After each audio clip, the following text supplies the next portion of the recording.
Le peintre Bernard Rancillac est décédé le 29 novembre de cette année 2021. Rancillac appartenait à une génération d'artistes qui, à la fin des années 50, trouvaient que l'art abstrait dominait tout et ils ont en quelque sorte voulu réagir contre ce que Rancillac appelait lui-même la dictature de l'art abstrait. C'est donc une nouvelle figuration qu'il était question de faire apparaître en ce début des années 60. Le recours à la photographie, le mariage entre peinture et photographie avec l'épiscope a été un moment clé, et notamment chez Rancillac, pour qui cet appareil de l'épiscope l'a amené à consulter beaucoup de documents sur l'actualité et l'a amené directement à ce qu'il a appelé un art politique. Lorsque j'avais eu le plaisir de recevoir Bernard Rancillac dans le cadre de l'encyclopédie audiovisuelle de l'art contemporain, il décrivait à la fois cette expérience personnelle dans ce nouveau rapport à la figuration par le biais de la photographie, du recours à l'épiscope, mais également dans l'expérience collective née de ce premier salon des mythologies quotidiennes à Paris en 1964, d'où était né le mouvement de la figuration narrative. Je vous propose d'écouter quelques instants de ce témoignage vidéo.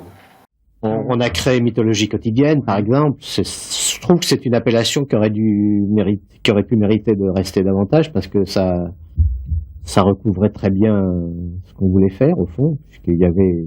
Ah oui, enfin, je trouve que ces deux mots associés disent assez bien ce qu'on était en train de faire, ce qui a d'ailleurs soulevé beaucoup de critiques à l'époque, et d'injures même. Enfin, c'est toujours un bon signe. Quand on se fait injurier, même par des gens intelligents, c'est en général un bon signe.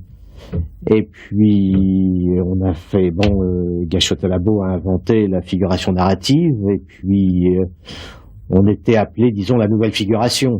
Mais enfin, des nouvelles figurations, comme il y en a tous les 20 ans, c'est aussi une appellation mythologie quotidienne, c'est qu'on voulait faire avec des choses très simples, justement, pour se départager du discours très complexe qui avait cours dans la peinture abstraite, avec assez philosophique, assez mystique, assez beaucoup de discours. Hein. Quand il n'y a pas d'image, quand il n'y a pas de figuration, le discours a tendance à le remplacer. Quand on regarde une bande dessinée, il n'y a pas tellement de discours. Hein. D'ailleurs, il y a quelques petits mots et quelques petites expressions là qui évitent de faire des discours inutiles. C'est parce que je voulais parler de problèmes politiques que ma peinture est devenue... Enfin, que j'ai cherché une forme de peinture qui pouvait correspondre à ça. Je suis tombé sur la photo, et quand on regarde les photos, on ne peut pas éviter les photos d'actualité.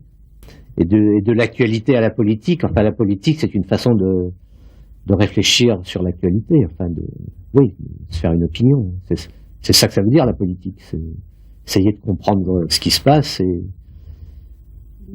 d'en parler, d'y réfléchir et d'en parler, d'avoir une opinion. Et donc, j'ai projeté des photos. Et comme ce sont des photos de presse, quoi, sont donc des mauvaises photos. Ce sont des photos, on sait bien que dans la presse, surtout à cette époque-là, ça a dû s'améliorer. Maintenant, il y a les photos en couleur dans la presse, mais à l'époque, il y avait que du noir et blanc. Donc, ça m'a, pour ainsi dire, obligé à inventer une forme picturale qui était très simple, simple, avec les photos de la presse, c'est souvent un noir, un gris et un blanc, ou deux gris à la rigueur. Donc je projetais ces images, et comme elles étaient en noir et blanc, et que le noir et blanc j'ai plutôt comme on dit, un tempérament de coloriste, donc je remplaçais les valeurs de la photo par des couleurs. Et ça m'obligeait à utiliser la couleur d'une façon... Si un message, c'était dans la couleur. C'est-à-dire que un rouge n'a pas la même portée qu'un bleu. Si Jacques Monnery a peint pendant 10 ou 20 ans en bleu, c'est pas pour rien. Lui, il peignait sa vie personnelle, sa vie intime. Donc elle pouvait être en bleu. Moi qui peignais le Vietnam ou palestinien, alors j'avais couleurs beaucoup plus violentes, enfin avec le rouge, le noir, le vert.